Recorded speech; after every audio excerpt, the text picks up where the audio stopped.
안녕하세요. 소리의 가치입니다. 구독과 좋아요, 알림 설정 부탁드려요.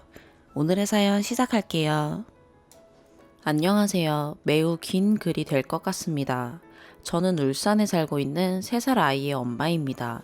이제는 애 딸린 29살 이혼녀가 되겠네요. 최근 아이 아빠의 바람을 알고 힘겨운 시간을 버티고 있는데 이놈의 법이 뭔지 만나서 화 한 번 낼 수 없고 주변에 알리면 명예훼손이라더군요. 나는 남편을 잃고 내 딸은 아빠를 잃고 가족이라는 울타리가 깨졌는데 두 년놈만 행복해도 되는 건지 너무너무 억울하고 슬픈 마음이 들어서 이렇게 익명의 힘을 빌려서라도 답답한 마음 풀어보고 위로도 받고 싶고 함께 두 년놈들 저주 좀 해주십사 하는 마음에 글을 씁니다.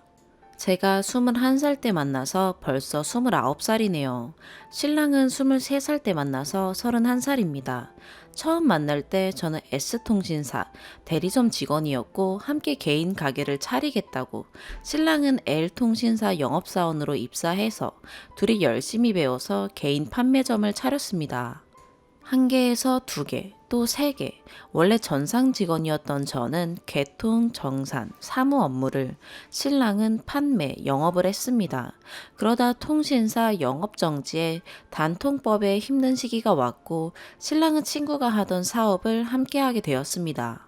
저 또한 함께 출근하며 격리, 회계, 총무, 입주자 카페 홍보 일을 신랑은 줄눈 시공 영업을 했습니다. 그러다 저는 임신을 했고 임신 7개월까지 신랑 일을 도왔습니다. 그리고 출산하고 6개월 만에 딸아이는 엄마한테 맡기고 다시 출근했습니다. 아이가 돌이 지나고 얼마 안 돼서 엄마가 돌아가시고 갓 돌된 아기를 어린이집에 보내고 신랑 일을 돕겠다고 또 함께 일했습니다. 그때는 아무것도 없던 우리가 핸드폰 가게를 하고 사업을 함께하며 고생하며 일구어가는 기쁨에 힘든 것도 몰랐습니다. 우리 세 식구 함께 할 미래가 너무 아름다울 거라 생각했거든요. 최근에는 친구와 함께 하던 사업도 인수하고 나름 외제차도 타고 다니며 자리를 잡아가고 있었습니다. 그러다 연초쯤 좋은 기회가 생겼다며 동생에게 사업을 넘겨주고 개발 사업으로 법인을 차렸습니다. 초기에는 저도 돕는다고 함께 출근했습니다. 근데 생각보다 잘 되지 않더군요. 4월 좀 지나서부터는 본인은 열심히 뛰어다닌다고 애쓰고 있다며 매번 출장에 외박에 접대가 잦아지기 시작했습니다. 그러다 5월이 지나니 1일 2주에 한두 번도 겨우 집에 들어오기 힘들더군요. 매번 무슨 미팅, 무슨 출장, 전에는 항상 모든 일에 함께 상의하던 사람이 독단적으로 진행하고 움직이기 시작하더군요. 계속되는 독박 육아에 잔소리도 많이 했고, 당연히 부부간의 다툼도 많아졌고, 언쟁도 많이 오고 갔습니다. 그럴 때마다 처자식 먹여 살리느라 열심히 하고 있다고, 좀만 기다려달라고 열심히 하느라 그렇다고 하더군요. 네, 또 바보같이 믿었습니다. 그러다 7월 초에 어떤 여자에게 새벽에 온 인스타 메시지에 설마 하는 생각이 들었습니다. 평소 잘 보지 않아서 몰랐는데 푸는 거 귀찮다고 안 잠그는 사람이 패턴이 잠겨 있더군요. 여자는 오감이 아니라 육감이라고 하죠. 본능적인 촉이라고 할까요?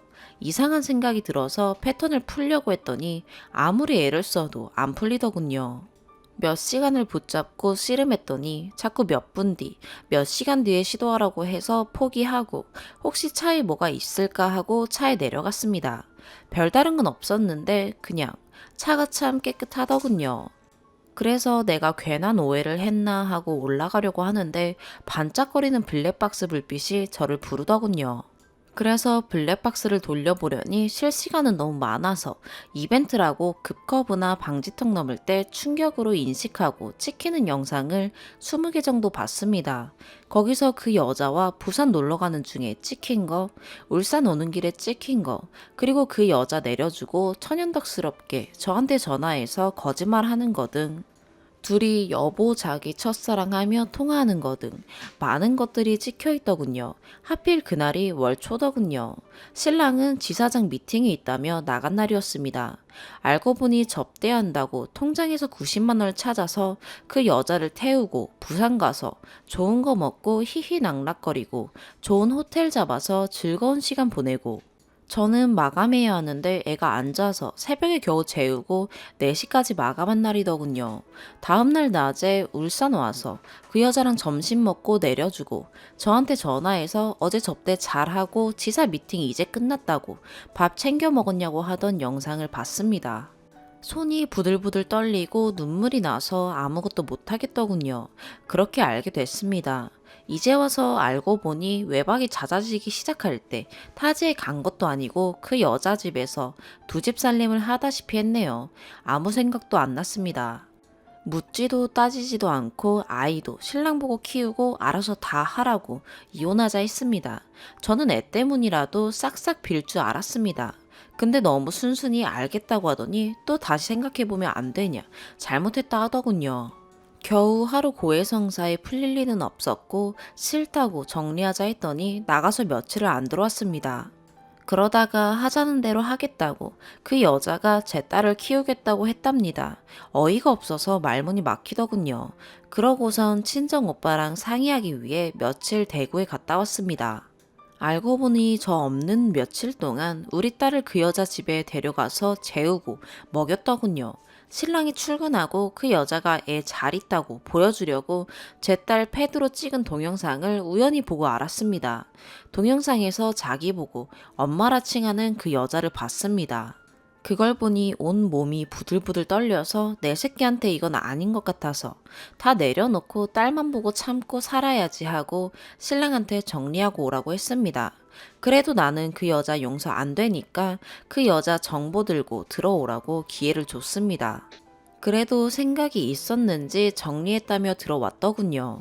전화번호 주고 분 풀리는 대로 알아서 하라며 카톡이나 정보는 다 지웠는데 내가 원한다니 의외로 순순히 복구하라며 패턴 풀어서 폰을 넘겨주더군요. 그래서 복구했습니다. 녹음된 통화 내용도 들었습니다. 카톡 대화 내용을 보니 그 여자가 하는 일로 건전바에서 일을 하니 많이 2차 나가는 거 아니니 채무 정리는 어떻게 하니 둘이 싸우고 들어왔더군요. 신랑이 미쳐서 돈도 퍼다가 줬더군요. 들어보니 상간녀가 82년생이랍니다. 신랑은 엄마 같은 여자가 필요했는지 나이도 많더군요. 저랑 빨리 서류 정리하고 낮에는 플로리스트, 밤에는 술집에서 일하는 상간녀랑 둘이 살림 차릴 거라고 기대에 부풀어 들뜬 통화 녹음도 듣고 프로포즈 검색한 것도 다 봤습니다. 화가 치밀어도 소리 한번 지르고 참았습니다. 그래도 뭐 싸웠든 뭐든 정리했다니 믿어주려고 했습니다. 우리 딸한테 아빠를 지켜주고 싶었거든요. 힘들겠지만 내가 참고 시간이 지나면 잊어지겠지라고 생각했습니다. 그런데 새벽에 업무폰으로 30개가 넘는 카톡이 왔습니다. 신랑은 핸드폰이 2개입니다. 하나는 개인폰, 하나는 업무폰. 제가 개인폰은 봤는데 업무폰은 안 봤습니다. 카톡이 많이 오니까 이상하게 보고 싶어서 열어봤더니 그 여자가 술 먹고 징징대는 톡이었습니다. 뭐 헤어지자 했지만 그 여자는 정리가 안 돼서 매달릴 수 있습니다. 근데 업무폰에 김 사장으로 저장되어 있더군요. 신랑은 정리를 한 게 아니라 싸우고 들어와서 이 위기를 모면하고 그 여자를 김 사장이라 저장해놓고 연락하며 저를 또 한 번 속이려고 한 거였습니다. 신랑한테 폰 던져주며 나보다 그 여자랑 화해하는 게 빠를 것 같으니 화해하러 가랬습니다. 몇 번 물어보고 재차 확인하더니 화해하러 가더군요. 그러고선 집에 안 들어왔습니다. 일주일쯤 지나서 이혼하자고 빨리 정리하고 싶다고 합의서를 보냈네요. 내용은 유책 배우자가 나인지 신랑인지 모를 만큼 어이가 없더군요. 당연히 안 써줬습니다. 소송하면 채무도 공동부담이라며 협박하던 이 남자. 양육비는 판결 나기 전에 안 준다지만 유리한 합의서 안 쓰고 소송 준비하려고 합니다. 저 이혼하는 거 잘하는 거 맞죠? 세상이 바라볼 저와 내 아이를 바라볼 시선도 혼자 살아가야 하는 앞으로의 시간도 솔직히 너무 두렵습니다. 하나밖에 없는 친오빠가 도와줘서 어제는 둘이 함께할 보금자리도 계약했습니다. 이번 주 주말에는 아이와 이사도 합니다. 제2의 인생을 다시 시작하려고 합니다. 단란했던 가정을 깨트린 두 염놈은 바닥까지 떨어지라고 저주도 해주세요. 긴 글 읽어주셔서 감사합니다. 추가. 안녕하세요. 2년 전 쓴 글에 많은 분들이 함께 남겨주신 댓글들이 큰 위로가 되고 방안이 되어 큰 힘이 되었습니다. 늦었지만 진심으로 감사드립니다. 저는 시간이 흘러 어느새 6살 아이의 엄마가 되었습니다. 제 아이는 아빠란 존재를 잃었지만 밝고 씩씩하게 잘 자라주고 있습니다. 나이에 맞지 않게 떼쓰지도 않고 말 잘 듣는 착한 딸이 되어주고 있습니다. 그 어린 게 뭘 아는지 아빠 소리 한 번, 아빠 한 번 찾지를 않네요. 괜히 저 때문에 애어른이 된 것 같아서 속상할 때도 많지만 그런 아빠보단 어쩌면 차라리 없는 편이 낫지 않을까 위로하며 살고 있습니다. 저는 그때 아무것도 할 수 없는 답답한 마음에 글을 올렸는데 참 많은 위로와 용기를 얻어서 이혼 소송 및 상간녀 소송을 진행했습니다. 이혼 소송과 상간녀 소송은 4년 동안의 긴 재판이 끝났고 당연히 결과는 귀책 사유가 없으니 제가 승소했습니다.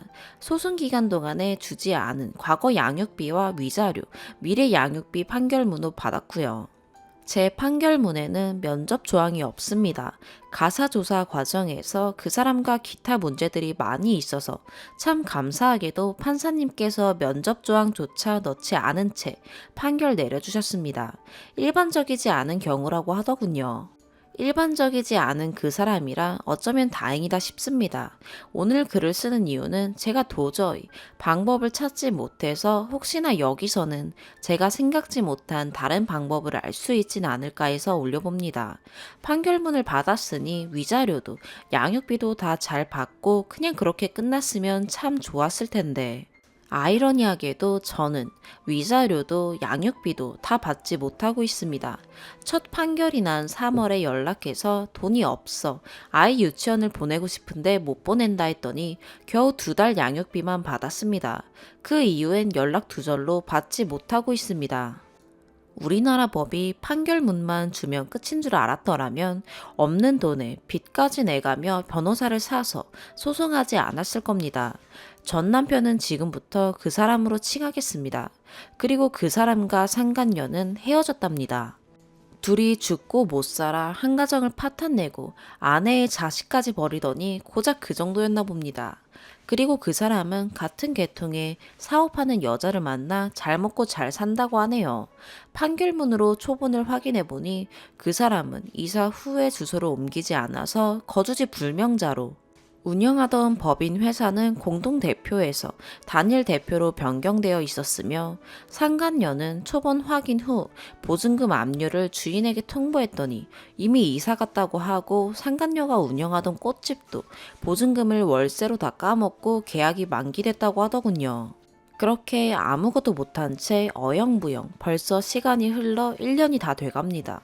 일단 그 사람이 운영하던 회사는 이제 더 번창해서 인테리어의 주관사까지 하네요. 잘 먹고 잘 사나 봅니다. 최근에 블로그 보니 창업주를 모집한다네요. 나는 지 때문에 진 빚 갚느라 허덕이다 신용 다 터져서 이제는 신용불량자의 워크아웃 사유 만드느라 회사도 그만두고 겨우 승인받아서 8년 동안 빚만 갚아야 하는데 빚 청산하고 나면 저는 40이겠네요. 하소연은 이쯤 해둘게요. 우리나라 법은 판결문만 주면 땡, 받는 건 각자 알아서 받아라 하네요. 양육비 못 받으면 신청할 수 있는 양육비 이행관리원이란 곳이 있더군요. 무슨 방법이라도 있지 않을까 해서 정말 백방으로 알아봤습니다. 그런데 그마저도 치 이름으로 된 통장이나 부동산 재산급여 아니면 불가능하다네요. 우리나라의 양육비 미지급 아동이 100만 명이라고 합니다. 모르는 사람들은 돈 몇 푼 안 되는 거 그거 없다고 죽나라고 할지도 모르겠습니다. 근데 참 아이러니하게 그 몇 푼 안 되는 돈이 참 절실한 사람도 있습니다. 법을 개정한다, 입법부의 신규 법안이 계류 중이다 라고만 하며 시간만 끌고 있습니다. 우리나라도 해외 선진국처럼 법안이 마련되면 좀 나아지지 않을까요? 물론 그냥 제 작은 희망사항입니다. 다름이 아니라 제가 우연히 오늘 그 사람이 대표자 변경해서 운영 중인 사업체는 주소를 알았습니다.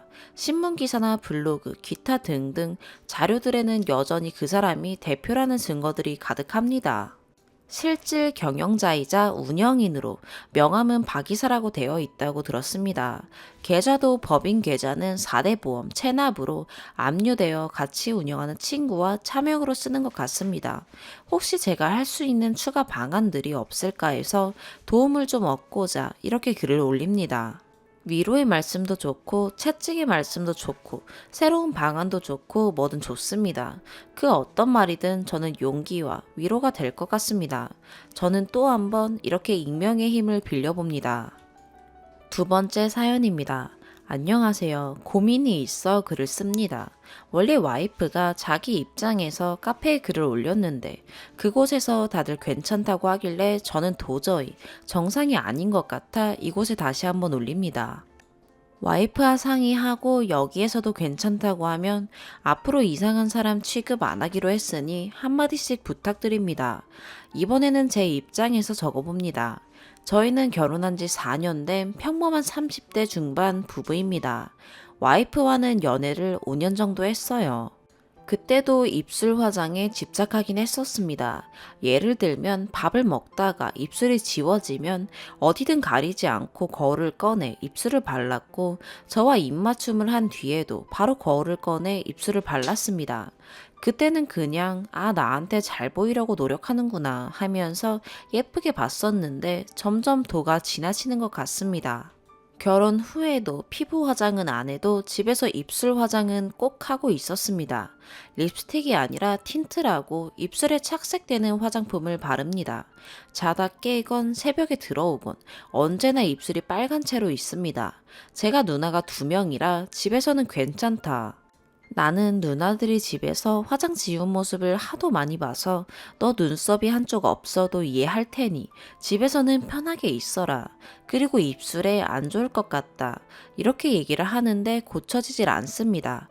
24시간 집에서 물을 마실 때도 컵에 립스틱이 다 묻어 있고 손도 항상 화장하면서 묻은 화장품으로 빨갛습니다.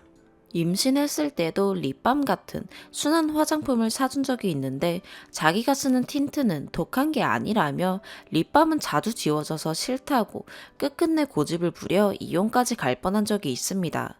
결국 제가 졌어요. 아이 낳고도 화장할 시간은 없어도 입술 바를 시간은 있다며 입술이 빨개져서는 아기한테 뽀뽀를 해서 볼에 살짝 묻은 화장품 자국이 안 지워진 적도 있습니다. 보자마자 바로 닦아냈는데도 남아있더라고요. 시댁 가서 잘 때도 저희 부모님이나 누나들이 왜 립스틱을 안 지우는지 이상하게 생각합니다. 저는 정말 이게 뭔가 불안해서든 뭐든 약간 강박증 비슷한 정신병 같습니다. 와이프는 자기 주위 사람들도 화장은 안 해도 입술 화장은 한다고 저보고 여자를 모른다고 하는데 누나들한테 물어보면 괜히 제가 화장까지 참견하는 남자로 보일까봐 익명으로 이곳에 여쭤봅니다. 제가 너무 예민한 거라면 저한테 욕을 해주시고 와이프가 고쳐야 할 게 있다면 알려주세요. 그럼 이제부터 상관하지 않겠습니다. 감사합니다. 추가. 며칠 전에 신랑이 이곳에 빨간 입술 와이프라는 글을 올렸었는데 혹시 기억하시나요? 신랑이 오늘 답변 올라온 거 한번 보라고 링크 보내줘서 읽어보고 어이가 없어서 글을 써봅니다. 제 글을 읽어보시고도 제가 정신병이라고 생각하신다면 정말 전신과 치료라도 받으러 갈 거예요. 틴트는 중학교 때부터 바르기 시작했어요.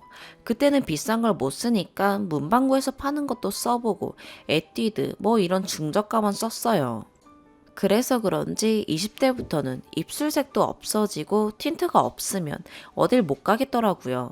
리플에 보니까 어떤 분이 남기셨는데 저도 틴트 안 가져나가면 밖에서 살 정도로 틴트에 집착했어요. 남편과 연애할 때는 남편이 썼듯이 남편한테 예뻐 보이고 싶어서 발랐어요. 긴 연애 동안에도 권태기 한 번 없었고 남편을 많이 사랑했고 항상 예쁜 사람으로 보이고 싶어서 그랬습니다. 어른들 앞에서 바른다는 건 정말 피치 못할 사정일 때만 그랬고요. 대놓고 바른 것도 아니고 고개를 뒤로 돌리고 바르거나 했습니다. 틴트 못 바를 때는 입술을 깨문다든지 입을 손으로 가린다든지 자신감이 없어지는 것 같았어요. 결혼하고 신랑이 지방으로 발령받게 되었어요. 그래서 사는 곳과 기차 타고 2시간 정도 되는 거리로 따라서 신혼집 먹고 이사하게 되었어요. 저는 전문직이라서 이사하고 나서 천천히 그쪽에서 일 찾아보자 하고 따라왔는데 결혼하고 얼마 지나지 않아 아기가 생긴 걸 알게 돼서 일은 시작도 못하고 그때부터 전업이 되었어요. 아는 사람도 없고 친정도 멀고 하루 종일 신랑만 기다리고 하는 생활이 시작됐어요. 남편은 일이 끝나면 보통 7시에서 8시 정도 되는데 거의 일주일에 3번 정도 직장 동료들과 술을 마시고 들어왔어요. 임신 기간부터 출산 후에도 계속 저런 식으로 집에 들어와서 남편만 바라보고 있던 저는 우울증에 걸렸습니다. 내가 이렇게 하면 남편이 일찍 와줄까 하면서 집에서 꾸미고 있고 남편이 연애할 때 좋아했던 행동들이나 입술색을 발라보기도 하고 집에서 바른 건 그때부터였던 것 같네요. 남편은 한 달에 많게는 5번에서 6번 정도 외박을 했어요. 어디서 잠들었다. 어떤 날은 와이셔츠에 긴 머리카락을 붙여오기도 했어요. 가끔 카톡에 친구 목록 새로 고침해보면 두 글자로 된 여자 이름, 예를 들면 미나, 뭐 이런 식으로 뜨는 여자들도 있었고, 다음에 보면 목록에 그 여자 이름은 없어져 있어요. 그때부터 남편한테도 집착하게 됐어요. 남편은 아니라고는 하는데 믿음이 없어지기 시작했고요. 회식이라고 해놓고 그 시간에 친한 동료 3명이서 먹은 거 계산한 영수증 들켜서 싸운 적도 있네요. 그리고 남편은 기억 못하는 것 같은데 신혼 초에 제가 샤워하고 나와서 남편과 마주친 적이 있는데 남편이 입술이 왜 이렇게 하얘? 라고 한 적이 있습니다. 내 입술이 이상한가? 하고 남편이 집에 안 들어오는 게 꼭 내가 못생겨져서 그런 것 같고 연애 때와 달리 화장을 안 하고 있어서 그런 것 같기도 하고 집에서 피부 화장까지 하고 있으면 귀찮아서 입술만 바르게 된 거예요. 1년 전쯤부터는 아예 틴트 바르는 것만 봐도 짜증을 내고 부부관계는 임신하고부터 남편이 거부해서 지금까지 안 하고 있습니다. 아이 볼에 자국 남은 것 때문에 질타하시는 분들이 많은데 그게 뽀뽀해서 그런 게 아니라 입술 잠깐 바르는 사이에 아이가 의자에서 떨어지려고 해서 잡다가 볼에 살짝 묻은 거였어요. 저도 놀랐었고 남편한테 사정을 아무리 설명해도 너 입술 바르다 그런 거잖아. 괜히 나한테 혼날까봐 그렇게 둘러대지 마 하면서 믿을 생각도 안 하더라고요. 맘카페에 글 올린 건 맞는데 거기에는 창피해서 그냥 틴트를 심하게 바르는 건가요? 정도로만 썼어요. 남편에 관한 얘기는 일체 쓰지 않았고요. 남편과 틴트 바르는 일로 싸우다 터진 게 너 이 정도면 정신병이다. 이제 네 친정이 아니라 내가 가족으로 되어 있기 때문에 내가 너 정신병원에 전화하면 내 동의 없이는 못 나온다. 이런 식으로 협박도 해서 정말 안 되겠어서 친정 간 적도 있네요. 그리고 그 일은 사과 없이 얼렁뚱땅 넘어갔어요. 입술 문신하라는 댓글도 봤어요. 주위에 한 사람이 있는데 얼마 안 가서 입 주위에만 남고 가장자리 부분은 색이 빠지고 얼룩덜룩해서 이상하더라고요. 아플 것 같기도 하고 그래서 못했네요. 신랑은 내가 왜 이렇게 됐는지 신경도 안 쓰고 관심도 없으면서 무조건 정신병이라고 몰아가는데 어떻게 해야 할지 사실 모르겠습니다. 틴트를 안 바르는 것도 싫고요. 남편 출근하고 아기랑 하루 종일 집에 있을 땐 바르지 않고 남편 퇴근 시간 되면 바릅니다. 이제 제가 무섭다고 합니다. 이래도 제가 정신병자인가요? 두 번째 추가, 감사합니다. 저는 지금 친구네 집에 올라와 있어요. 이 아이디는 원래 제 거라 비밀번호 바꾸고 링크 보라고 남편한테 어제 보내줬습니다. 그리고 약간 강박증 같은 거 저는 크게 생각 안 했어요. 그리고 정신과 가서 상담받으면 기록 남는 걸로 알려져 있는데 혹시 나중에 그 기록 때문에 제가 불리할까봐 가지는 못할 것 같습니다. 조언해주고 이상한 사람 아니라고 말해주셔서 감사합니다. 나중에 후기를 올리게 될지는 잘 모르겠어요. 일단 생각보다 심각한 문제인 것 같아서 친구에게 털어놨어요. 친구는 댓글 반응과 같은 반응이고요. 그리고 외도 의심은 딱히 증거가 없어서 어떻게 못하고 있어요. 카드 쓴 내역은 집으로 안 오고 온라인으로 받으니 제가 못 보고 블랙박스는 아무것도 없어요. 그리고 카톡에 두 글자 이름 뜨는 건 이름만 뜨고 대화한 기록은 없어요. 이걸 성매매라고 하기엔 증거가 없네요.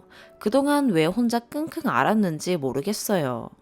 장녀라 부모님 실망하실까봐 아직 친정에는 얘기 못하겠어요. 최선의 방법으로 잘 해결하도록 하겠습니다. 다시 한번 감사드려요. 세 번째 사연입니다. 내년 결혼 준비하면서 글 많이 읽었는데 제가 글을 다 쓰네요. 아빠는 짜장면을 정말 좋아하세요. 세상에서 제일 맛있는 음식이 짜장면이에요. 지난주 일요일에 아빠, 엄마, 저, 오빠, 새언니, 조카 이렇게 짜장면 배달 시켜 먹는데 저는 방 안에서 게임하느라 정확한 상황을 잘 몰랐고 아빠가 화내시는 것만 보고 엄마한테 뒤늦게 얘기 들었어요. 배달 음식 오면 신나니까 애들이 먼저 현관으로 뛰어나가잖아요. 아빠도 짜장면이라 신나셔서 같이 현관으로 나가시고 음식 받는데 배달하시는 분이 안녕하세요 인사를 해도 조카가 멀뚱, 맛있게 드세요 해도 멀뚱, 가만히 있어서 아빠가 새언니랑 오빠한테 애를 어떻게 가르치냐고 인사하는 거 안 가르치냐고 한마디 하셨는데 새언니가 여러 번 볼 사람도 아니고 그냥 배달일 하는 사람이 인사하는 건데 짜장면 값에 배달 요금도 다 포함되는 거라 별로 고맙지 않다. 그런 식으로 얘기했나 봐요. 큰아버지가 젊을 때 힘들게 일하셨고 노동운동 하시다가 완전히 무죄 판결 받고 온 가족, 특히 할머니가 엄청 우셨다는 얘기 들은 적이 있어서 그런가 그냥 안 넘어가겠다 그런 느낌이 순간적으로 받았어요. 아빠가 돈 좀 벌고 살만하다 싶으니 사람이 사람으로 안 보이냐. 짜장면 값에 배달 요금이 포함되어 있어도 배달일 하겠다고 나서는 사람 없으면 집에서 짜장면 못 먹는 거고 불어터진 짜장면 먹는 거다 하시면서 침착하게 말씀하셨어요. 그리고 이어서 지금 같은 시절에 집 한 칸 못 구해서 난리인데 너희는 결혼하고 시작할 때부터 집이 있으니 좋더냐. 그거 내 집이고 그 집 없었으면 너희는 지금처럼 여유 있게 못 살았을 거다. 지금부터 집 가지고 시작해 버는 거에 비해 돈 좀 모으고 통장의 숫자 커지니 사람이 웃음냐 라고 얘기하셨어요. 짜장면이 입으로 들어가는지 코로 들어가는지 숨도 못 쉬고 짜장면 반도 못 먹고 세트로 온 탕수육도 먹고 싶었는데 분위기상 손도 못 뻗고 그러다가 오늘 아빠가 폭탄 선언을 하셨어요. 오빠한테 집 내놨으니 이사 가라고요. 조카 초등학교 들어가기 전에 이사 가면 지금 오빠 사는 집, 판 돈 다 줄 테니 오빠랑 새언니가 모은 돈 합쳐서 큰 아파트로 이사 가라고 하셨거든요. 집 판 돈이고 뭐고 없고 그냥 나가라고 부동산에 최대한 빨리 나갈 수 있게 복비도 넉넉히 주겠다고 얘기하고 오셨대요. 참고로 오빠가 사는 집은 아빠 명의예요. 아까 저녁에 아빠 퇴근하시고 오시면서 혼자 결정하시고 부동산 들렸다 오셨는데 그러고는 오빠한테 전화 걸어 통보하셨어요. 그리고 엄마랑 저한테 얘기하시고 내일 오빠랑 새언니 온다는데 이렇게까지 아빠가 화내시고 갑자기 큰 결정을 하실 줄은 몰랐어요. 오빠랑 카톡 했는데 모은 돈 별로 없다고 하는데 어떻게 하냐고.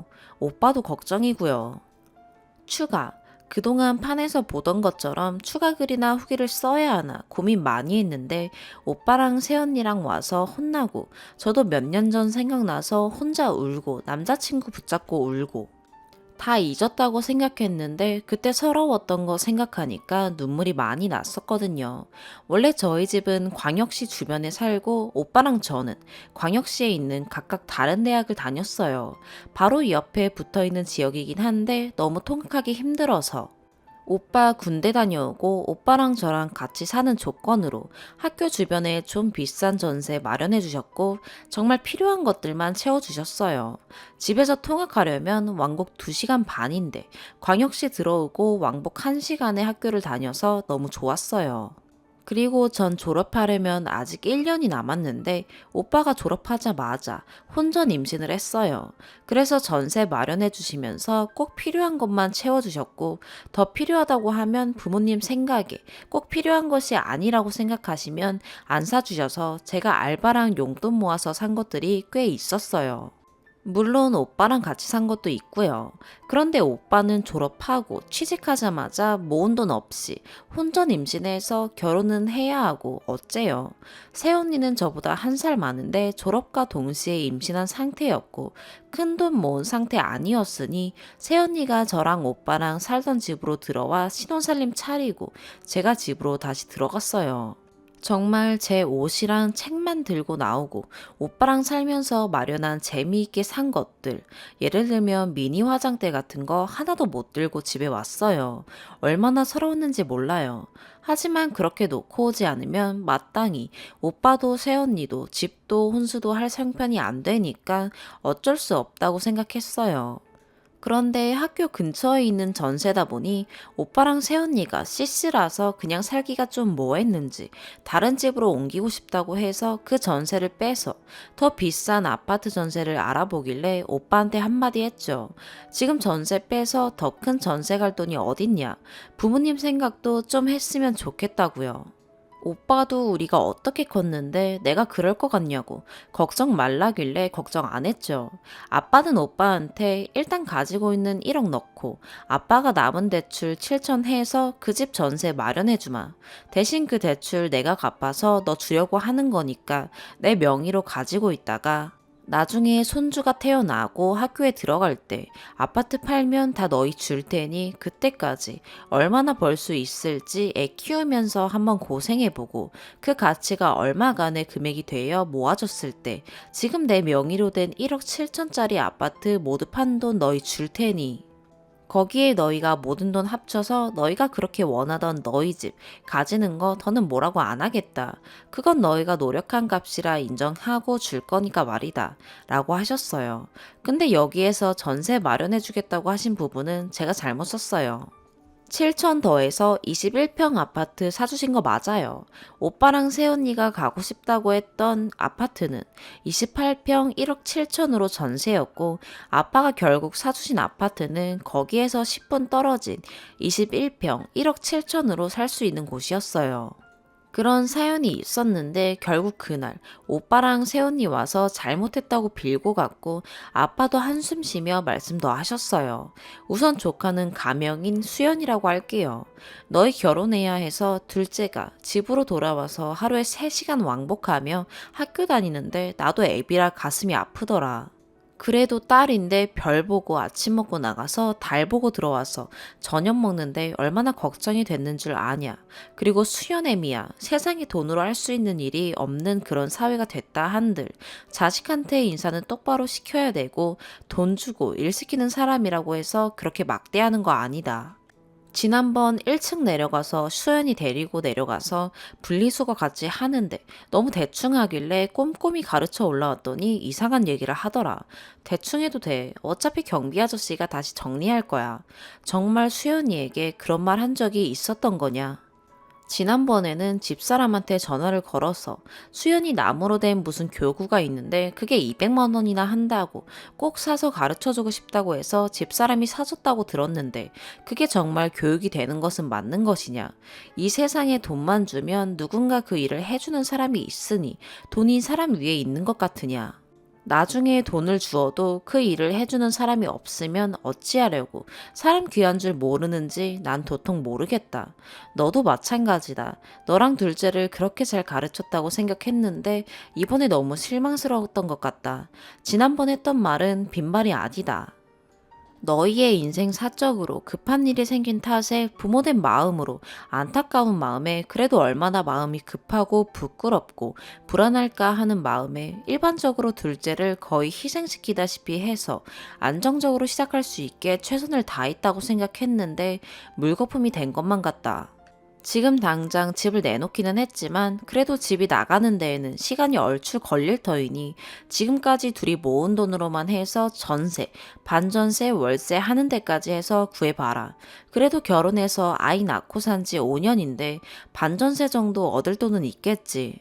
처음에 약속했던 집 한 돈은 그냥 없었던 돈으로 생각하는 게 맞는 것 같다. 생각해보면 애초에 너희 집이 아니었지 않느냐. 그러고 보니 너무 우리에게 기대서 너희가 편하게 살아왔다고만 생각이 든다. 대충 이렇게 말씀하셨어요. 가슴이 아파요. 오빠 걱정이 많이 되고요. 원래 오빠랑 저는 아빠한테 엄청 많이 혼나면서 자랐어요. 짜장면 먹고 뒤처리는 보통 제가 하는데 설거지까지는 아니어도 음식물은 따로 처리하고 냅킨 같은 걸로 기름기는 제거하고 그릇만 해서 봉지에 싸서 내놓거든요. 아르바이트도 말 그대로 정당한 아르바이트, 순수 노동으로 하는 아르바이트 추천해 주셨고, 조금이라도 도리에 어긋나면 진짜 집에서 쫓겨날 정도로 혼났고요. 속으로 뒤지게 혼난다는 표현을 쓰곤 하죠. 오빠도 취직해서 자리 잡고, 와이프의 아이 예쁘게 크고 집 있고, 안정적으로 사회생활 되니까 살짝 마음이 풀어진 것 같기는 한데 그래서 안타까워요. 함께 아빠한테 혼날 때는 진짜 아빠 존경해야지. 아빠 멋진 분이야. 이런 얘기 서로 정말 많이 했었거든요. 아빠가 며칠 사이에 너무 속상해 하시는 것 같아서 제가 다 속상하네요. 감사합니다. 두 번째 추가. 아직도 그때 짐 싸서 집으로 들어온 거 생각하면 눈물 나요. 정말 학교 졸업할 때까지 딱 1년만 오빠랑 살면 안 되냐고 고집 부렸다가 아빠랑 엄마한테 그렇게 하는 거 아니라고 엄청 혼나고 아무것도 못 들고 집에 들어왔거든요. 중간에 제가 요약해서 쓰느라 잘못 쓴 거 있는데 수정하거나 추가할게요. 엄마가 아빠한테 그냥 지금 사는 집에서 월세 내라고만 하지 그렇게까지 매정하게 구냐고 하셨고, 아빠는 안 된다고, 돈 없어서 집 못 구해서 얼마나 힘든지를 알아봐야 정신 차린다고 하셨어요. 네 번째 사연입니다. 안녕하세요. 이제 갓 50일 지난 아가를 돌보고 있는 30대 초반 초보맘입니다. 제가 임신과 출산을 겪으며 그리고 이제 막 육아를 시작하며 친정어머니께 너무나 깊은 실망감을 느끼고 이것이 거의 분노로 발전하고 있습니다. 그래서 제가 지금 정신적으로 힘들어서 예민한 건지 아니면 화내도 될 상황이 맞는 건지 이성적인 제3자의 판단을 들어보고자 글을 씁니다. 글이 조금 길어질 수도 있을 것 같아 미리 양해의 말씀 드립니다. 저는 20대 후반에 결혼을 했고 어머니께서 저희 남편을 못마땅해 하셔서 저랑 싸우다가 쓰러지셨고 앰뷸런스에 실려가기도 하셨습니다. 저는 그때 당시 어머니께서 저를 너무 사랑하시기 때문이니 제가 결혼할 남자보단 어머니의 의견을 우선하며 대부분 따랐습니다. 그래서 결혼 준비하는 과정에 헤어질 뻔도 하고 남편도 상처를 많이 받았었습니다. 그때도 판에 고민글 한번 올렸었는데 댓글 대부분이 남자가 불쌍하다, 제발 헤어져줘라 라는 의견이 대부분이라 어머니께 요즘 사람들 의견은 이렇다 말씀드리고 글은 삭제했었습니다. 결혼을 하고 나서는 손주 타령이 심하셨습니다. 시부모님들은 공백 기간 동안 제 앞에서 손주의 시옷자도 꺼낸 적이 한 번도 없으셨는데 친정 부모님들은 만날 때마다 연락 드릴 때마다 손주 타령을 하셨습니다. 낳기만 하면 예뻐해주고 돌봐주겠다며 빨리 낳으라 그랬고 아무 문제 없는 저와 남편이 문제 있는 거 아니냐며 특히 남편을 의심하며 병원 가서 둘 다 검사 받아봐야 한다고 그러셨습니다. 결국 자연스럽게 아기가 생겼고 기뻐하고 축하해 주시더군요. 그런데 임신 소식을 알리고 얼마 안 가 카톡으로 공지사항이라며 살던 집 팔고 다른 곳으로 이사를 갔다고 통보를 하셨습니다. 원래 살던 곳보다 멀고 주변 환경도 더 험하고 주차하기도 힘든 곳으로 이사를 가셔서 오가기가 더 힘들어졌습니다. 상의는 둘째치고 한마디 언질조차 없이 통보하신 데다 아기 생기면 돌봐주겠다고 말씀하셔왔던 터라 왜 저리로 이사를 가셨는지 의아하고 서운한 마음이 조금 들었습니다. 이사하시며 건조기며 인덕션도 새로 구입하시고 좋아하시는 것 같아 티는 안 냈습니다. 당시에는 티를 안 냈지만 저도 배가 불러오며 오가기도 힘들고 아기 낳아도 우리 집 오갈 수 있겠나 싶어 섭섭하다고 몇 번 말씀을 드렸습니다. 그리고 이제부터 저의 섭섭함은 점차 쌓여갔습니다. 임신 중기에 들어서 배가 차차 불러올 때 자주 오지도 않던 저희 집에 오셔서는 오자마자 드러누우며 여기 오는 거 너무 힘들다고 애 낳아도 너 못 도와주겠다 말씀하셨습니다. 그래서 오가는 거 너무 힘들면 저 아이 낳고 조리원 나오면 저희 집에서 일주일 정도 같이 있으면 안 되냐 했더니 내 성격 알지? 하시며 사위 있는 집에 불편해서 못 있는답니다. 저더러 아기 데리고 친정집에 와 있으라더군요. 아님 돈 써서라도 도움이 불러서 도와주겠다 하셨습니다. 섭섭했지만 그래도 어떻게든 도와주겠다니 이해해 보려 했습니다. 어머니께서도 나이 드셔서 몸도 예전 같지 않으시니까요. 그 후 나중에 아기 낳고 도우미를 불러주시진 않으셨고 출산 두어 달 전에 제 생일 선물이라고 100만 원을 이체해 주셨습니다. 그때 그 돈이 도우미 비용 대신이라고 하시더라고요. 미리 말씀이라도 해주시지. 조리원 나오고 나서 한참 후에 알았습니다. 그래서 그때는 이미 병원비로 그 100만 원 다 쓴 시점이었고 알겠다 했습니다. 저는 도우미를 꼭 불러주어야 한다는 게 아니라 마음 씀이 그냥 100만 원 이체해주고 끝. 이게 좀 섭섭합니다. 제가 마음이 그리 넓지 못해서인지 이미 오가기 어려운 곳으로 이사가 놓으시고 일방적 통보하신 부분과 임신 전에는 엄청 도와줄 것처럼 말씀해 놓으시고 배 불러올 때쯤 말 바꾸신 게 이미 많이 섭섭했습니다. 그리고 결정적으로 제가 지금 이 글을 쓰고 있는 이유입니다. 유도분만 하다 실패하고 응급재앙으로 나왔습니다. 코로나 때문에 조리원에 남편 외출 불가라 2주간 혼자 있었습니다. 남편은 이제 돌아와서 나 혼자 독박 육아 걱정이라며 혹시 장모님이 내 식사만이라도 챙겨주실 수 있는지 여러 번 물어봤습니다. 하지만 조리원 2주간 어머니와 연락하면 아기 보여달라, 예쁘다, 귀엽다 이런 말만 실컷 하시고 조리원 나와서는 어떻게 도움 주실지 한마디 말씀이 없었습니다. 저도 출산하고 몸도 안 좋고 모유수유도 너무 어렵고 해서 울컥한 마음에 전화로 그동안 섭섭했던 것들 다 이야기하고 조리원 나오는 날 반찬 몇 가지만이라도 좀 챙겨줄 수 없냐 물었습니다. 그제서야 알겠다고 본인도 속으로는 생각하고 있었다 하셨습니다. 그 후에 오셔서는 거의 제 남편에게 요리며 뒷정리며 시키다 가셨습니다. 그리고 아파서 못 도와준다시더니 요즘 한 트로트 가수에 빠져 있으신데 그 팬 활동 이야기 신나게 하시고 아버지께 듣자 하니 유튜브 하느라 새벽까지 그 가수 동영상 편집하신다더군요. 그리고 아기 재우려고 노력 중인데 옆에 오셔서 사진 찰칵찰칵 찍어내다 아기가 눈 뜨니 큰 소리로 여보 얼른 와 얘 눈 떴어 이러시는 탓에 가뜩이나 날카로운 저는 재우려고 하는데 왜 깨우고 있냐고 참지 못하고 화를 냈습니다. 반찬 챙겨다 주시긴 했지만 그냥 돈 내고 배달시켜 먹을 걸 그랬다 라는 생각이 들었습니다. 이날 저도 남편도 많이 서러웠습니다. 남편 쪽 시어머니께서는 도와주고 싶어 하시는 의지가 강하셨는데 마음이 편치 않은 구석이 있어 제가 적극적으로 도움을 먼저 구하진 않았습니다. 그런데 한번 오셔서는 정말 청소며 밥이며 챙겨주시고 과일도 까서 입에다 넣어주시며 누워있어라, 이때 자라 이렇게 정성으로 돌봐주셨습니다. 정말 친딸처럼 챙겨준다는 느낌을 받았습니다. 너무 감사했지만 내 친부모가 아니다 보니 동시에 미안한 마음도 생겼습니다. 조리원 비용으로 나온 300만 원 가량도 내주셨습니다. 꼭 사람 괴롭혀서 불편한 게 아니라 그냥 내 친부모가 아니니 신재시는 것 같아 미안해서 불편한 거죠. 내 친엄마가 이렇게 해줬으면 하는 기분도 들었습니다. 시어머니께서는 출산 전부터 이런저런 육아용품들 많이 챙겨주셨습니다. 너무 챙겨주셔서 부담스러울 정도로요. 그런데 육아용품들은 오래 못 써서 중고로도 많이 받아다 주셨는데 저희 친어머니께서는 또 그걸로 비아냥거려서 한 번 또 말다툼했었습니다. 줄 거면 새 걸로 주지 남이 쓰던 거 주냐고. 저는 중고로 받아도 쓰임새 있고 깨끗한 물건들이라 감사했는데 어머니는 자기 시어머니도 중고 물건 줘서 짜증났었는데 넌 안 그러냐며 저더러 이상하단 식으로 말씀하시더라고요. 이 이야기는 남편에게도 안 했습니다. 제 얼굴에 침 뱉는 것 같아서요. 그렇게 새 물건 타려나 하시던 분이 제 육아용품 하나 챙겨주신 거 없습니다. 아기 베네 저고리 세트 하나 임신 초반에 주셨던 거 있네요.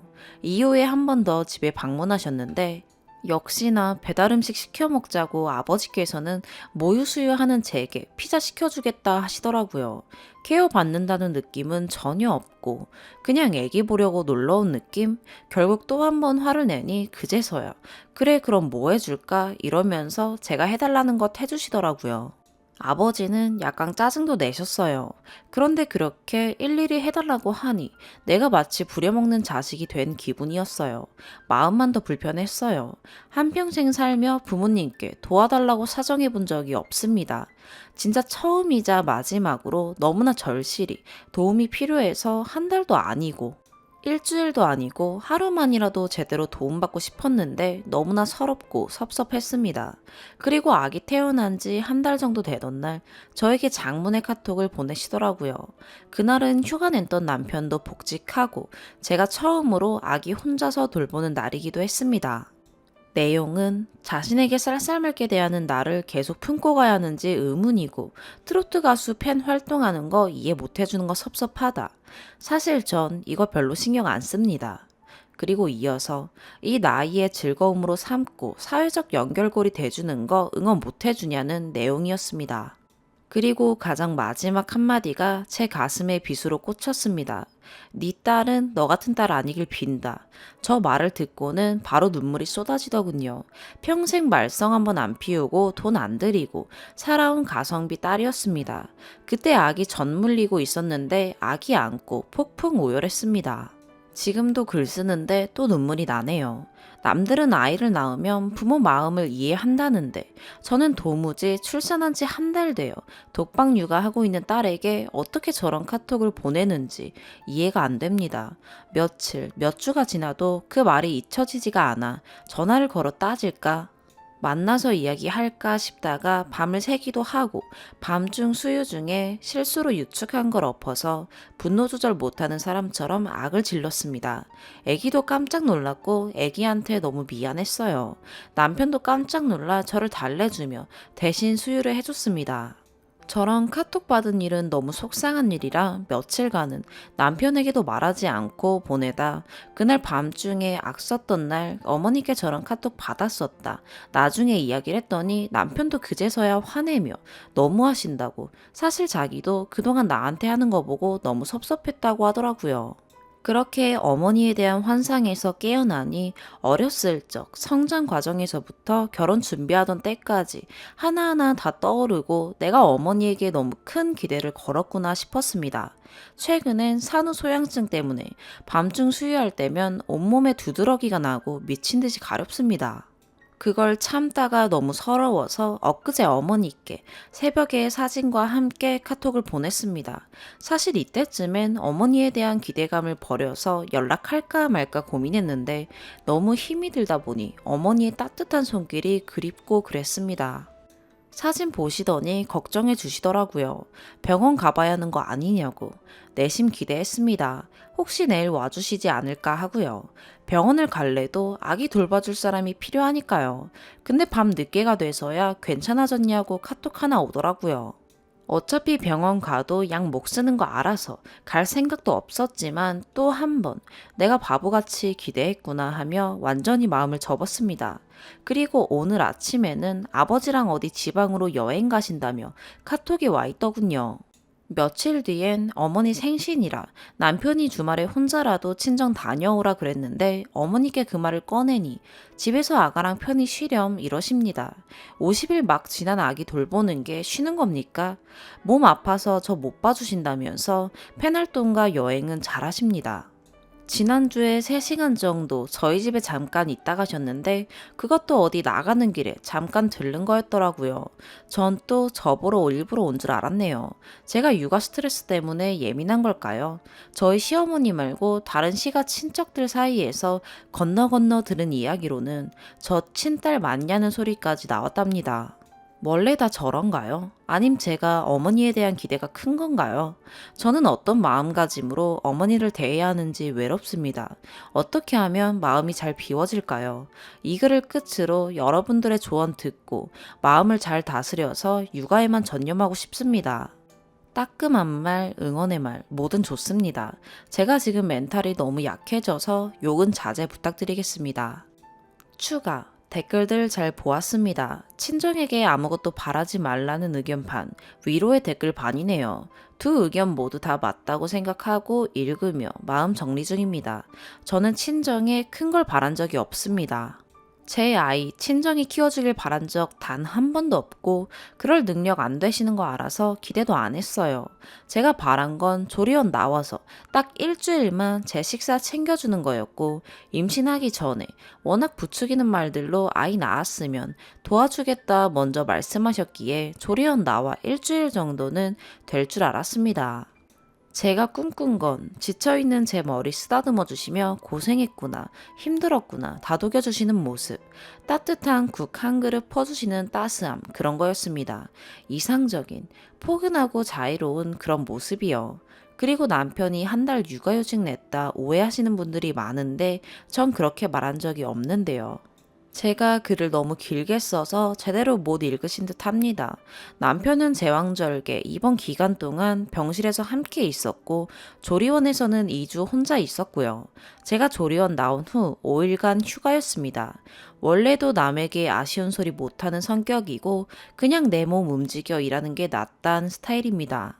살아오며 부모님께도 뭘 크게 바란 적이 없어요. 이번이 처음입니다. 근데 큰일 겪고 거절당한 데다 말로는 해주신다 하고 행동으론 거절이나 마찬가지죠. 그리고 되려 저를 나쁜 딸, 네 딸도 너 같은 딸 되어보란 식으로 말씀하시니 상처가 컸습니다. 차라리 아예 제게 선 긋고 도움 못 준다고 처음부터 그랬으면 이렇게 배신감도 안 느꼈을 것 같아요. 어떤 분이 댓글에 달아주셨듯 기댈 곳이 필요했습니다. 말이라도 못 도와줘 미안하다 라는 말을 듣고 싶었습니다. 제가 아이 낳고 보니 전 제가 너무 피곤하고 힘들어도 울고 보채는 아기 보면 내가 잘 못해줘서 뭐가 불편한가 싶어 늘 미안하고 안쓰럽거든요. 그게 부모 마음 아닌가 싶은데 아닌가 봅니다. 앞으로는 더더욱 친정이 아무것도 바라지 않고 없다 치고 살겠습니다. 5번째 사연입니다. 도대체 생각이란 걸 하면서 사는 인간인지, 뇌가 있기는 한 건지, 이 남자, 저만 이해가 안 되나요? 제가 얼마 전부터 임신한 듯한 증상들이 있었고, 어젯밤에 진짜 임신인가 하고 대화를 하게 됐는데, 그러길래 날짜 개선 좀 잘 하지 그랬냐 하네요. 연애 초반엔 월경을 안 해서 걱정되어 말했더니 빨리 집부터 구해야겠다. 결혼식은 언제 해야지 등등 책임감 있게 말하더니 정작 지금은 저런 말을 하는데 어떻게 저러나요? 제정신이 맞는 건가요? 관계는 제가 깊게 잠들어 있어서 깨지 않을 때도 막무가내로 했으면서 누구 탓을 하는지 정말 어이없어요. 이때도 또 멍청한 놈 나오는구나 싶었는데 참았네요. 그리고 오늘 아침에 같이 출근하는데 일찍 나가자더니 화장도 사무실 가서 하래요. 그래서 비비만 바르고 나가는 중인데 갑자기 주방 베란다 밖에 있는 음식물 쓰레기를 보더니 저거 치워야 하는데 냄새 나는 것 같더라 이러길래 그거 내가 신 김치 버리려고 앞에 빼둬서 그런 거야. 저녁에 와서 다른 음식물이랑 같이 버리자 이랬어요. 그랬더니 미리 치우지 그랬냐는 둥 결국 자기가 하게 만든다는 둥 투덜대면서 김치 치우더라고요. 거기에 말 섞어봤자 싸움 날 것 같아서 하는 거 말리지 않고 그냥 보고 있었어요. 김치가 한두 쪽 정도라서 1리터짜리 봉투면 되는데 2리터짜리에 담더니 봉투 공간이 너무 많이 남으니까 뭐야, 이거 1리터짜리 봉투 아니었네? 라며 투덜거리더라고요. 봉투 꺼낼 때부터 이미 크기 차이가 났을 텐데, 크기 고려 안 하고 자기가 담아놓고선 투덜투덜. 그러면서 자기처럼 살림 도와주는 남자가 있네 없네. 빨리 가자고, 화장도 하지 말라면서 왜 굳이 지금 하고 있는 건지 모르겠어요. 지난밤에 내놨고 봉투에 잘 묶어둔 거라 냄새 안 나서 당장 치워야 할 상태도 아닌데 진작 하지 뭐 했냐고 잔소리하는 것도 듣기 싫고 시키지도 않은 거 하면서 자기처럼 하는 남자가 있네 없네 하는 생색내는 말도 듣기 싫었어요. 얼빠진 채로 서서 듣다 보니 행주 빨아든 거 위에다 쓰레기 올리고 치우길래 한마디 했어요. 참고로 평소에 화장실 맨발로 다니고 화수구도 맨손으로 만지고 담배 핀 손으로 과일 집어서 저 먹여요. 위생관념이 전혀 없고 눈에 딱 보이는 것만 치우면서 자기가 깨끗한 줄 알아요. 오빠, 기껏 빨아둔 행주 위에 음식물 쓰레기를 놔야겠니? 라고 조용히 나긋하게 한마디 했는데 또 잔소리한다면서 지 앞에 있던 행주를 던지더라고요. 도대체 누가 누구한테 잔소리를 했단 건지, 누가 화를 내고 있는 건지. 어이가 없어서 지금 뭐 하는 짓이냐고, 왜 던지냐고 뭐라 하니까 목소리 높였다고 역으로 난리치네요. 진짜 말이 안 통해요. 그리고 나서 점심 먹는데 어제 해둔 김치찌개를 데웠어요. 김치 자체가 오래돼서 군내가 좀 났지만 맛은 괜찮았어요.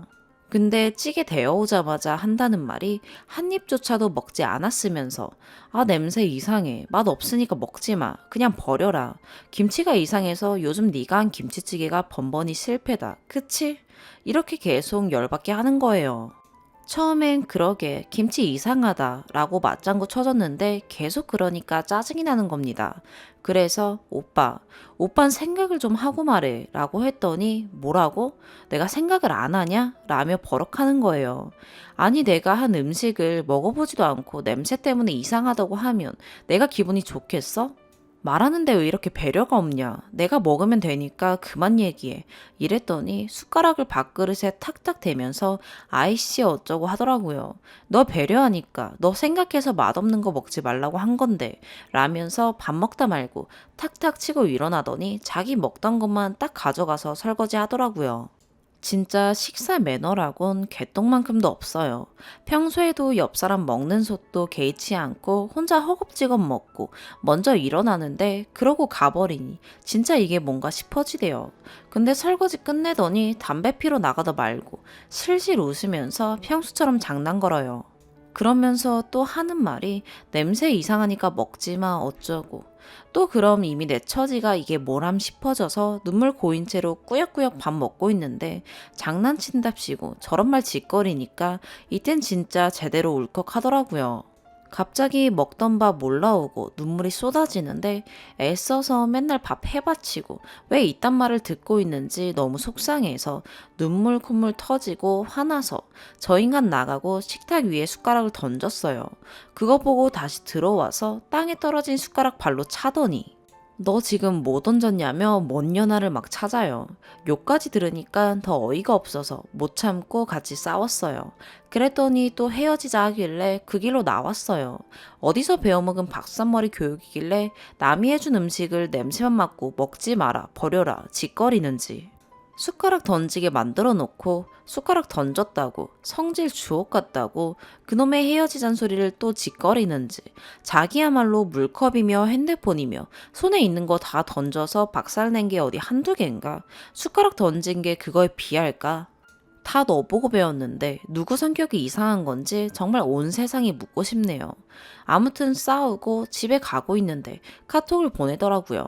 카톡 내용은 집구석에 있지 마라. 어디서 숟가락을 집어던져? 사무실이 개인 공간이냐? 성질 개 주옥 같은 건 어디서 배웠는지 모르겠다. 진짜 끝을 보려고 이 난리를 쳤나 보네. 이제 서로 지치니까 그만하자. 라고요. 숟가락 던진 건 물론 잘한 행동은 아니지만 사람 박박 긁으면서 지가 그렇게까지 하게 만든 거고 저도 밥 먹다가 울어본 적도 처음, 숟가락 던져본 적도 처음이네요. 그리고 지가 먼저 뭔 년하라고 욕하고 소리치고 김치찌개 싱크대에 부었어요.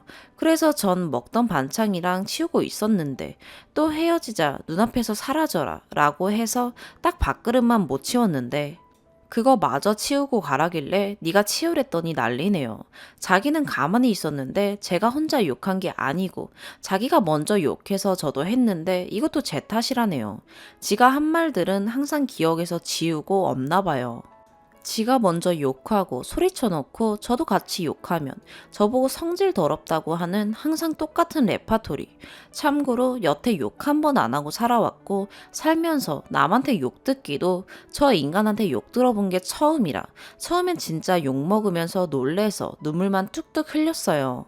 그러다가 너도 똑같이 느껴봐야 안다고 한 번만 더 나한테 막말하고 욕하고 함부로 하면 나도 똑같이 해줄 테니 알아서 하랬는데 지가 욕하면 지랑 똑같이 하니까 열받긴 하나 봐요.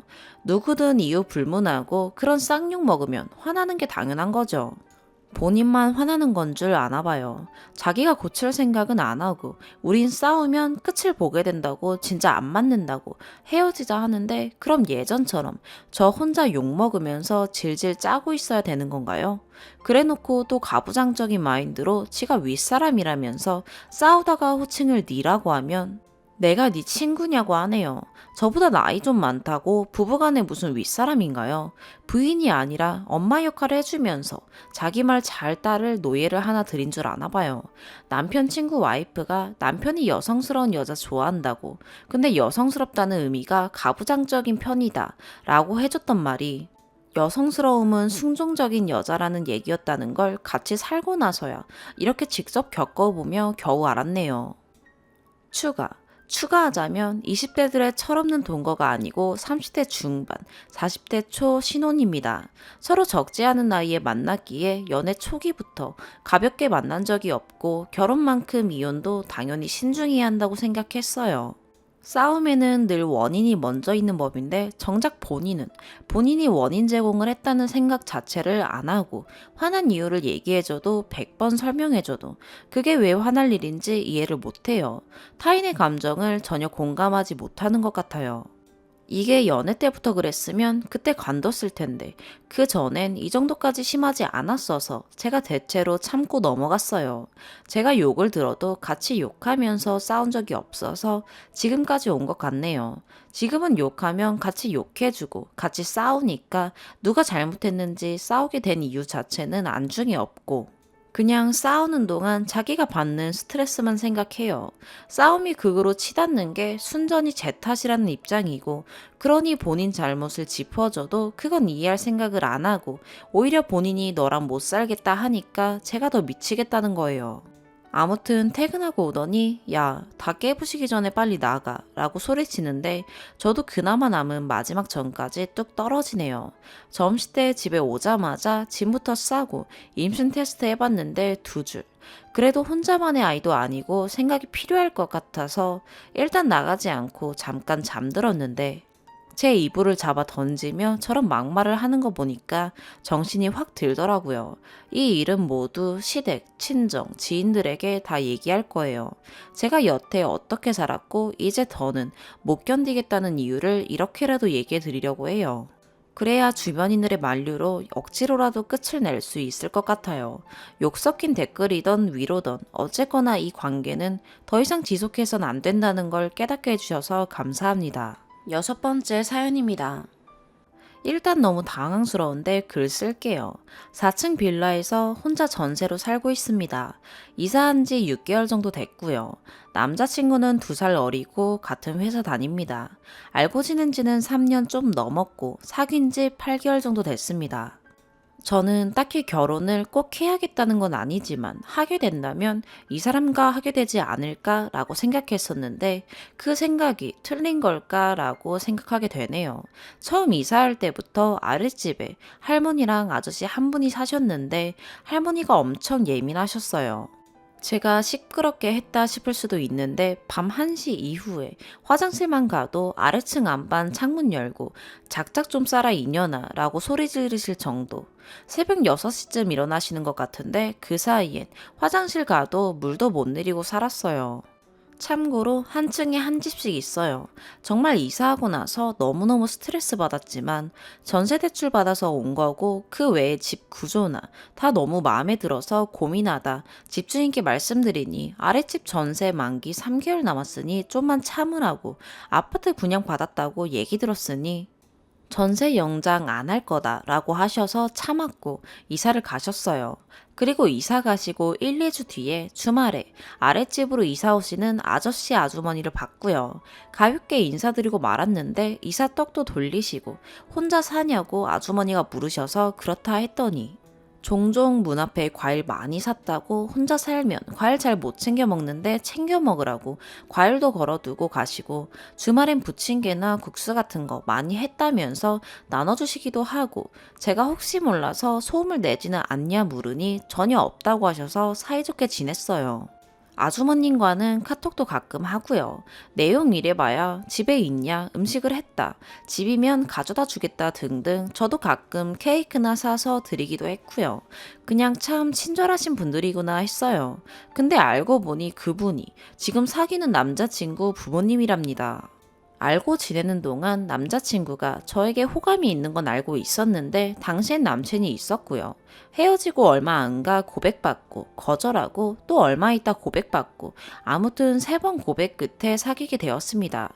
사귀고 나서 이사를 한 거고 집을 알리는 것이 좀 부담스러웠지만 이제껏 봐온 모습에 믿을만하다 싶어서 이사할 때 도움도 받았습니다. 저는 사무직이고 남친은 현장직인데 기숙사에서 지내고 있고 통근버스가 있어서 이사할 때 빼곤 딱 한 번, 집에서 데이트한 거 빼곤 집에서 있던 적은 없어요. 아랫집 때문에 스트레스 받아 하는 건 알고 있었고, 집주인 얘기 등등 다 알고 있는 상태였습니다. 어제 통화 중에 설날 때 어떻게 할까? 라는 얘기가 나와서 저는 설 연휴 때는 본가에 안 가거든요. 부모님이 매번 연휴 때 여행을 가셔서 연휴 전에 집에 다녀오기 때문에 이번 주말에 본가에 간다 어쩌고 얘기하던 중에 그럼 설 연휴 때 우리 집에 인사 올래? 라고 되게 장난스럽고 가볍게 얘기하길래 뭐래 내가 니네 집에 왜 인사를 가? 이랬더니 몇 계단만 내려가면 되는데 이러면서 막 웃더라고요. 이게 뭔 소린가 싶어서 물으니 하는 말이 아랫집에 사시는 분들이 자기 부모님이라고. 원래 여기서 차로 30분 정도 걸리는 곳에 월세로 살고 계셨는데 안 그래도 전세로 이제 이사를 하려고 하던 차에 가보니 우리 집 구조도 괜찮고 전세 금액도 얼추 맞아 떨어지고 이래저래 아랫집 나가는 시기도 알게 됐고 어쩌고 하더라고요. 너무 어이가 없어서 듣고만 있다가 두 분은 내가 네 여자친구인 거 아시냐 했더니 아신다고. 자기가 결혼 생각하는 여자가 있는데 라면서 처음부터 얘기하고 이사했다고 하네요. 되게 사람 좋게 웃으시던 두 분 얼굴이 오버랩 되면서 온몸에 피가 싹 가시는 기분이 들고 남자는 우리 부모님이 널 되게 좋게 봤다고 막 싹싹하다고 예의 바르다고 막 칭찬만 했다고 하는데 저는 그 말 듣는데 소름이 돋더라고요. 되게 당황스럽다고 나도 모르는 새에 감시받는 거였고 하나하나 평가질 당했다고 생각하니 소름 돋는다 했더니 평가질이란 말에 흥분하고 자기랑 자기 부모님을 무슨 스토커 같이 본다면서 되려 화를 내면서 어차피 결혼할 건데 미리 인사드렸다 생각하라고 얘기하는데 저는 아무리 생각해도 소름 돋거든요. 어제 그 말 듣고 멍하게 누워있다가 깜빡 잠들었다 깼는데 왠지 아랫집에서 내 소리에 귀 기울이고 있을 것 같고 기분이 굉장히 나빠요. 이상하게 생각되고 이 사람이랑 결혼하는 게 무서울 것 같은 제가 이상한 걸까요? 미치겠네요. 추가. 일단 헤어지자고는 했는데 헤어져 줄지는 모르겠어요. 댓글 보다 보니 헤어지는 것도 무섭네요. 일단 주변에 혼자 사는 아는 사람도 없어서 출근을 해야 하니까 급한 대로 모텔 왔어요. 일단 저도 기숙사에 있다가 돈 모이자마자 나온 거고요. 남친은 남친이라고 하기도 소름 끼치는데 그 인간은 하다 보니 그렇게 일이 진행된 거고 말을 안 한 건 알게 되면 내 성격을 아니까 더 신경 쓸까봐 못했다인데 거짓말이에요. 무서워 죽겠네요. 저 집 얻고 나서 이런저런 얘기하다가 그 인간이 자기 부모님 본가도 곧 이사해야 하는데 자기도 그동안 모은 돈이랑 해서 다시 부모님이랑 같이 살아야 하나 어쩌나 얘기한 적이 있었어요. 참고로 아빠랑 성격적으로 너무 부딪혀서 나와 산다고 했었어요. 그래서 그냥 그렇구나 했었고 제가 아랫집 이사 오던 날도 통화하면서 새로 이사 오신 분들 인상 좋아 보인다고 혹시 내가 시끄러울지도 모르니 미리 뭐라도 사가서 드리면서 혹시 모를 일에 대해서 양해라도 구해야 할까라고 얘기하니 뭐하러 그러냐고 그분들이 이해해 주실 거야 이런 식으로 얘기했었고요. 그땐 그냥 내가 그분들 인상 좋아 보인다 하니 성격도 좋으실 거야 라는 식의 말이라고 이해했었네요. 가끔 제가 아랫집에서 이것도 받고 이것도 주셨다 라고 얘기하면 너도 뭐 이런 거 저런 거 사다 드려 라고 조언해주던 얘기했었고 연말에 대전에 놀러 간 적이 있는데 튀김 소보루빵 사면서 사는 김에 몇 개 더 사서 아랫집 갖다 드려 한 적도 있었네요. 그땐 그냥 이 사람이 참 배려심 있구나. 나한테 잘해주시는 분들이니 자기가 나서서 챙기는구나 라는 식으로 생각했었는데 지나고 보니 정말 소름 끼치네요. 너도 그분들 인상 좋다, 친절하시다, 착하다 했고 우리 부모님도 네 칭찬만 했었는데 대체 뭐가 소름 끼치는지 이해할 수가 없다네요. 너도 봤으니 알겠지만 우리 엄마 진짜 착하다 어쩐다 하는데 저한테 웃어주시던 그 얼굴이 과연 진짜일까요? 정말 좋으신 분들이라면 애초에 여기로 이사하지도 않으셨을 거고 설령 사정 때문에 이곳으로 올 수밖에 없었다 하더라도 저한테 그렇게 일부러 잘해주셨을까요? 제가 얘기하니 저희 엄마가 오셨다가 우연히 마주치셔서 감사하다고 타지에 딸 혼자 보내놔서 걱정이었는데 잘 챙겨주신다고 들었다고 감사하다고 하니까 아니라고, 살면서 사람 인연 어떻게 될지 모르는데 서로서로 챙기고 사는 거라고, 딸은 없는데 딸 같아서 챙겼다고 막 저희 엄마 손 붙잡고 얘기하셔서 엄마도 다행이라고, 너도 더 예의 바르게 대하라고 그러셨던 거 생각하니 절대 착한 분들은 아니라고만 생각 들어요. 제가 의심병인지 절대 그 웃음들이 진짜라고 생각되지 않네요. 일단 부모님은 제가 남친이 있는지도 모르셨었고 어디부터 어떻게 얘기를 해야 할지 모르겠어서 일단 친구한테 얘기했더니 설 연휴에 본가 내려와서 자기랑 같이 대책을 강구해보자고 하네요. 당장 회사를 관두는 건 현실적으로 힘들겠지만 일단 이사는 무조건 할 거고요. 그것도 힘들다면 일단 집은 놔두고 고시원이든 작은 원룸을 다시 얻든 할 것 같네요.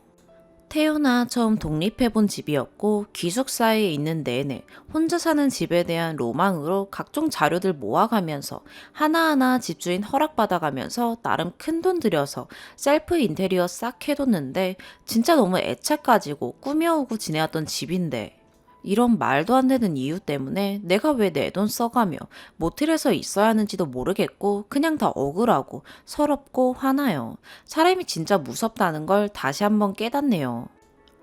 오늘의 사연 여기까지입니다. 구독과 좋아요, 알림 설정 부탁드려요. 시청해주셔서 감사합니다.